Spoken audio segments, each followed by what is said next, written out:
పచ్చగా పండదు ఈ నేల,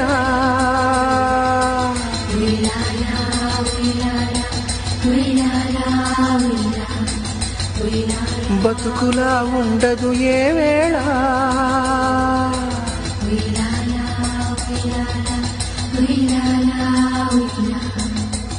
ఉళ్ళను తెచ్చి నాటాక మల్లెలు పూస్తాయా, అసాధ్యం కదా. సంగ్రామంతో ఎవరైనా శాంతిని తెస్తారా, నమ్మే మాటలా.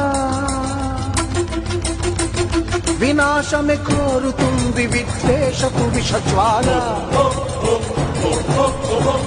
శ్మశానపు చిచ్చుల కాంతిలో స్వర్గమే చూడగా.